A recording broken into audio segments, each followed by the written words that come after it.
du stop loss suiveur et du break-even. Qu'est-ce qu'un stop loss suiveur? Un stop loss suiveur est un stop dont le niveau est déplacé automatiquement par un réglage selon les conditions prédéfinies par le trader. Son objectif est de protéger les gains sur une position en cours. Il évite au trader d'avoir à surveiller son trade, tout en lui permettant de profiter de la hausse ou baisse du cours de l'actif. Par exemple, le trader peut définir que le stop loss doit être déplacé automatiquement à chaque fois que le cours varie de X pips dans le sens de son trade. Dans le cas d'un achat, le stop loss suiveur est déclenché uniquement si le prix de l'actif évolue en constante hausse. Et dans le cas d'une vente, le stop loss suiveur sera déclenché uniquement si le prix de l'actif évolue en baisse. Alors, dans quel cas utiliser un stop loss suiveur? Un stop loss suiveur peut être utile pour un swing trader. En effet, l'objectif d'un swing trader est de tirer profit de la tendance en cours jusqu'à son épuisement. Le stop loss suiveur est adapté à cette méthode de trading puisqu'il suit l'évolution du cours de l'actif. Le swing trader n'a pas besoin d'être devant son écran de trading pour déplacer son stop. Il peut profiter de la poursuite de la tendance tout en protégeant ses gains au fur et à mesure. Le trader n'a pas d'objectif de cours. Notre but est de surfer un maximum de temps sur la tendance et de garder notre position tant que la tendance se poursuit. Alors, exemple de stop suiveur. Je suis positionné à l'achat avec un prix d'entrée de 1000. Mon stop loss initial est réglé à 50 pips de mon point d'entrée.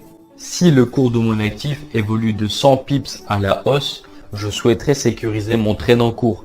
Par précaution, je vais placer un stop loss suiveur de 50 pips sur mon trade. Alors comment ça fonctionne? À chaque fois que mon actif prendra 50 pips en plus, mon stop loss se déplacera de 50 pips. Si mon actif évolue à 1050, mon stop loss se déplacera à 1000. Si mon actif évolue à 1100, mon stop loss se déplacera à 1050.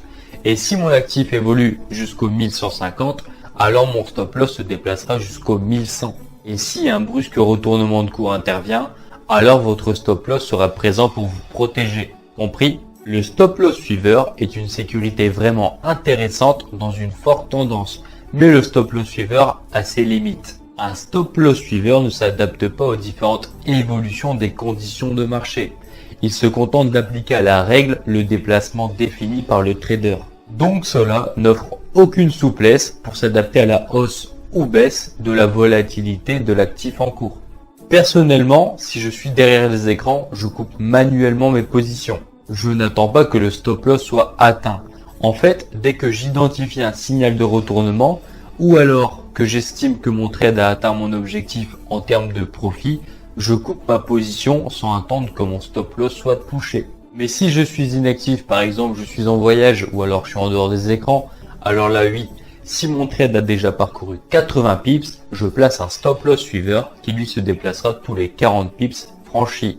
Tout dépend du marché et de sa volatilité. Si une résistance est proche, etc., des milliers de cas sont possibles. Voilà, n'hésitez pas à essayer de placer des stop loss suiveurs pour maîtriser son fonctionnement. Le break-even. Vous avez sûrement déjà entendu un trader dire « je vais placer mon trade en break-even ». Alors qu'est-ce que ça veut dire? Un break-even, c'est simplement sécuriser son trade en déplaçant son stop loss au point d'entrée, tout simplement. Alors dans quel cas utiliser le break-even? Premièrement, avant l'heure de grosses annonces économiques. Par exemple, je suis positionné à l'achat depuis une journée et mon trade tourne entre les 30 et 40 pips de gain. Première solution, je laisse tourner mon trade et je ne calcule pas l'annonce importante, ce qui est complètement de l'inconscience.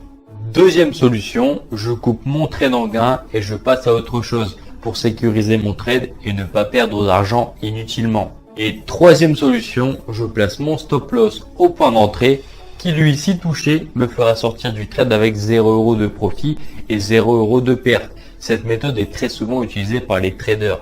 Moi-même, quand une annonce à grande échelle ou alors que je ne crois plus en mon scénario, je déplace mon stop loss au point d'entrée pour sécuriser mon trade. Et si après l'annonce économique, le trade repart dans le bon sens, tant mieux.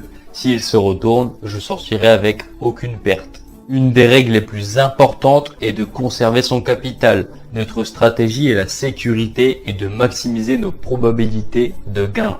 Les traders qui prennent le trading comme le jeu du pile ou face vont très souvent finir par perdre tout leur argent sur leur compte de trading. Et pour cette technique, il suffit de placer son stop loss à quelques pips du point d'entrée pour anticiper les frais de courtier. Voilà.